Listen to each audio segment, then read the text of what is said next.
جمعية الدعوة والإرشاد وتوعية الجاليات بمحافظة بدر.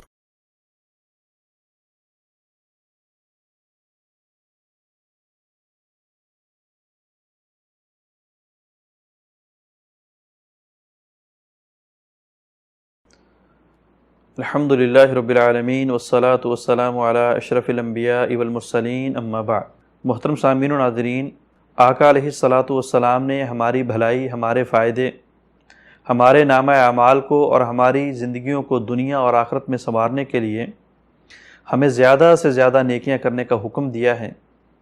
رمضان المبارک کو اچھے طریقے سے گزارنے کا حکم دیا ہے اور رمضان کے آخری عشرے کے اندر لیلۃ القدر کو تلاش کرنے کا حکم دیا ہے۔ آقا علیہ الصلاۃ والسلام خود بھی تلاش کیا کرتے تھے اور ہمیں بھی اس کو پانے کا، اس کو تلاش کرنے کا حکم فرمایا ہے۔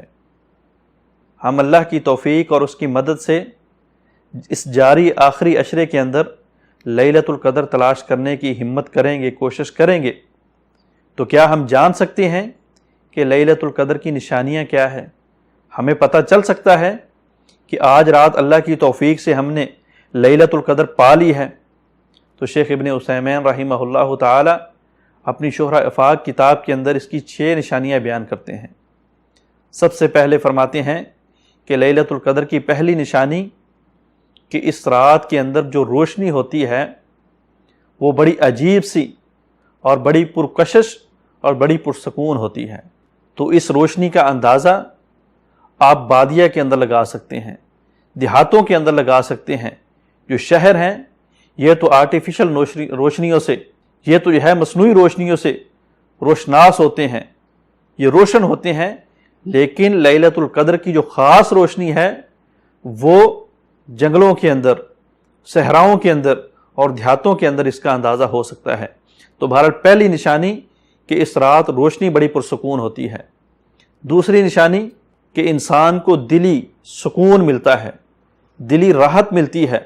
انسان اس رات محسوس کرتا ہے کہ آج میرے اندر چینجنگ ہے، آج میرا دل بڑا مطمئن ہے، آج میرا جسم بڑا مطمئن ہے، آج میری فکر اور میری سوچ بڑی مطمئن ہے۔ تیسری نشانی انسان کی انشراح صدر ہوتی ہے۔ انشراح الصدر، انسان جو پڑھتا ہے اس کو فی الفور سمجھتا ہے، جو یاد کرتا ہے اس کو فی الفور اپنے ذہن میں بٹھا لیتا ہے، کسی کو سمجھنے کی کوشش کرتا ہے فوراً اس کی سمجھ آنا شروع ہو جاتی ہے۔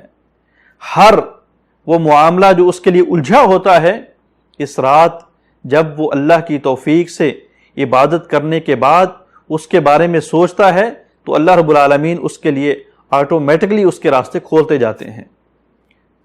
اور چوتھی نشانی شیخ محترم فرماتے ہیں کہ اس رات آسمان صاف ہوتا ہے اور چلنے والی ہوا اس کے اندر بھی ٹھہراؤ ہوتا ہے، اس کے اندر شور و گل نہیں ہوتا۔